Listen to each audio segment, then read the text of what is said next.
Thanks for tuning in to Real Estate Door Podcast. I'm your host, Peter Kenny, President Broker of Real Estate Door. In this edition, I'll be covering the number one cause of seller stress and ideas that help sell your home. Plus, beware of dropping out when setting goals this year. So let's start with the number one cause of seller stress. Do you know what causes the most common source of stress when selling your home? Is it scheduling buyers? Is it the length of time the home's on the market? Is it an offer that falls through? Those things can indeed cause some worry. But the number one source of stress is actually simple to avoid. It's not understanding the process. Even if you're not a stranger to moving, you should review the process involved in selling your home before you list it. If you don't, you might end up exposing yourself to anxiety that could easily be avoided. Say, for example, that you're concerned that your home has been listed too long.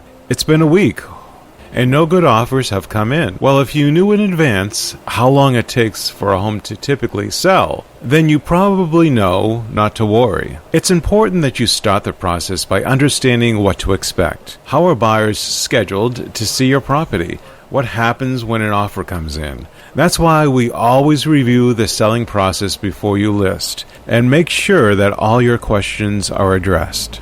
Did you know that Real Estate Door sponsors an online music station with eclectic genre styles? Check it out at lpmix.live or go to realestatedoor.com and click on the radio link in the menu bar. Now, what do you think about window treatments? Just an idea that will help sell your home. Your window treatments, curtains, and blinds will often be included in the property. They are an important selling feature. So when a prospective buyer views your home and looks at the front window with its gorgeous draperies and says, "Wow," that's a good thing. If you're thinking of upgrading your window treatments in preparation of selling, here are a few ideas. You may have a window for whatever reason that doesn't need a curtain or a blind. That's fine, but if you want to dress it up, consider a new-looking valance. If you have a window that looks dark, heavy, or otherwise over-curtained, strip it down. Removing an inner curtain, for example, can dramatically lighten up the window as well as the entire room. Replace any worn or stained curtains. There are many affordable curtains available that look terrific. Window coverings may seem minor when preparing your home for sale, but it does make a difference.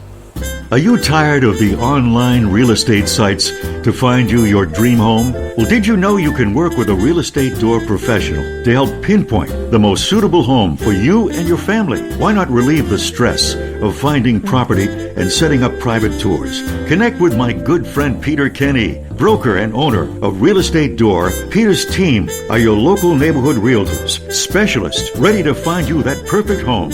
Visit realestatedoor.com to learn more. This is Peter Kenny, and you're listening to the Real Estate Door Podcast. If you've ever run the marathon or watched one, you probably noticed that no one quits at the beginning. They don't quit near the end either. If anything, they run faster.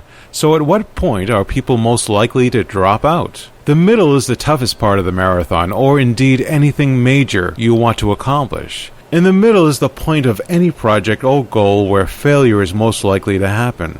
Have you set a goal this year? If so, beware of dropping out. How do you do that? By simply preparing for it. If you want to lose weight, for example, you're most likely enthusiastic and get the most encouragement from your friends and family in January.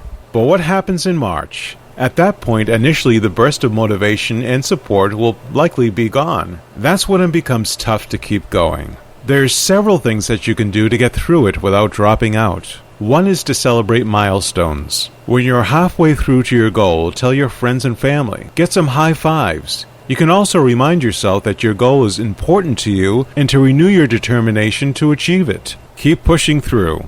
When the end is in sight, it'll be a wonderful sight to behold. If you're like many people, you'll probably be taking some time this month to reflect on those you've come to appreciate in 2020. Friends, family, neighbors, and even professional acquaintances. The list of people I'll be thinking about this year includes my clients, real estate contacts, and that, of course, means you too. At Real Estate Door, we love helping people sell their property and finding their next dream house. If there's anything we can do for you, feel free to contact me anytime. You can count on us even if you have a real estate question or need a contractor recommendation. Whatever hopes and plans you have in 2021, we wish you well. This is Peter Kenny of Real Estate Door, signing off.